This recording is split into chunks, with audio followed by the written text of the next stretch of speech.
The Georgians have a saying.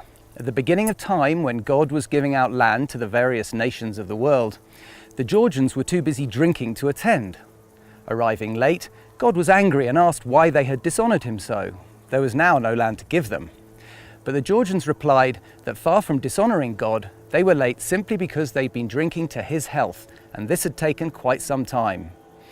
God was pleased with their answer, and so gave them the tiny piece of land he'd been keeping for himself.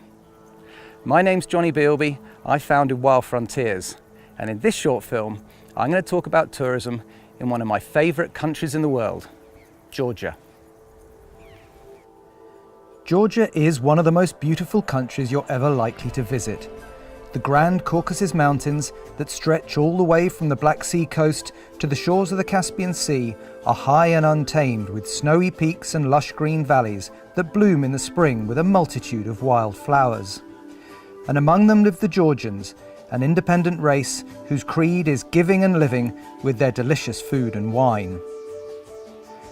I first travelled through the country back in 1999, not so long after independence. At the time, the country was a mess. Separatist movements in both Abkhazia and South Ossetia had caused a flood of refugees to hit the capital. There was little in the way of food or electricity. The place was more famous for banditry and kidnapping than it was for tourism.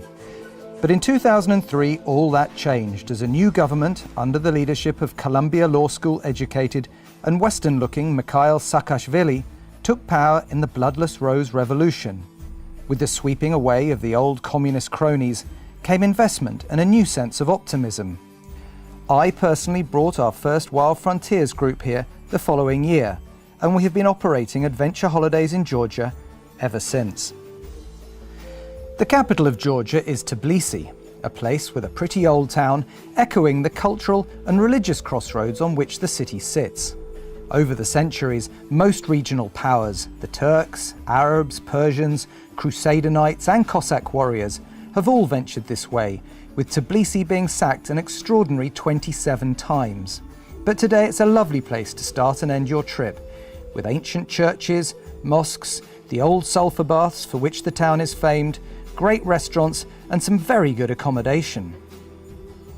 Travelling northwest out of the capital, the first place you'll come to is the twin UNESCO World Heritage Sites of Zhvari Church, perched spectacularly on top of a hill, overlooking the ancient capital of Mxfeta.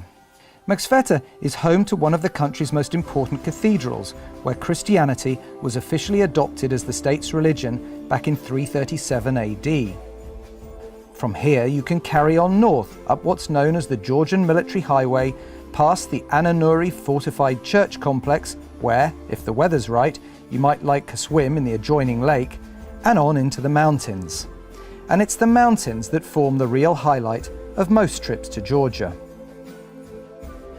The most accessible region is Kazbegi, sitting in the lee of the imposing 5,000-metre peak that goes by the same name. From here, staying at a recently converted luxury hotel, you can walk up to the spectacularly positioned Gegeti Church and other surrounding hills. If you're tempted by our wonderful Wild Walk in the Caucasus tour, from here you can head up a side valley to Juta for 2 nights trek over the Abudulari Pass and into the neighbouring valley of Roshka.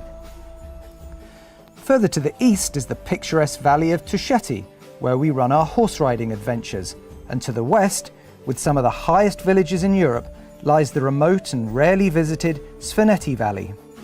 Both of these regions are renowned for their fierce independence and their dramatic Tolkien-esque defensive towers.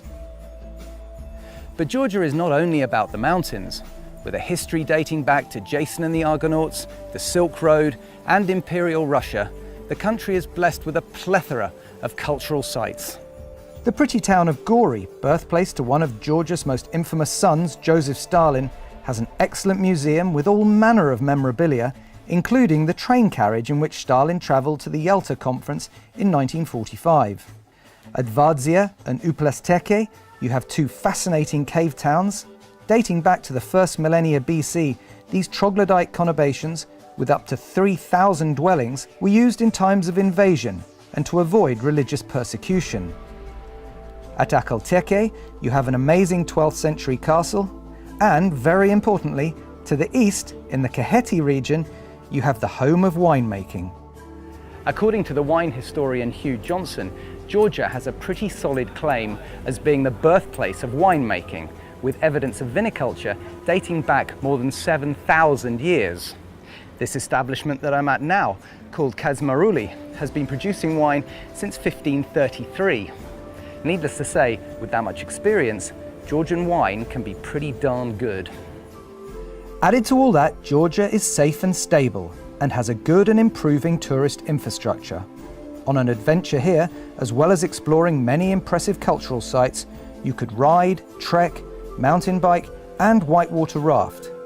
Visas for most can be gained on entry, and it's only 4.5 hours flying time from London. Georgia is a country that's likely to get under your skin. The history, the culture, the magnificent landscapes, the cuisine, the wine, not to mention the hospitality of the Georgian people, is bound to make you want to come back time and again. So you've been warned, your first trip to Georgia is unlikely to be your last.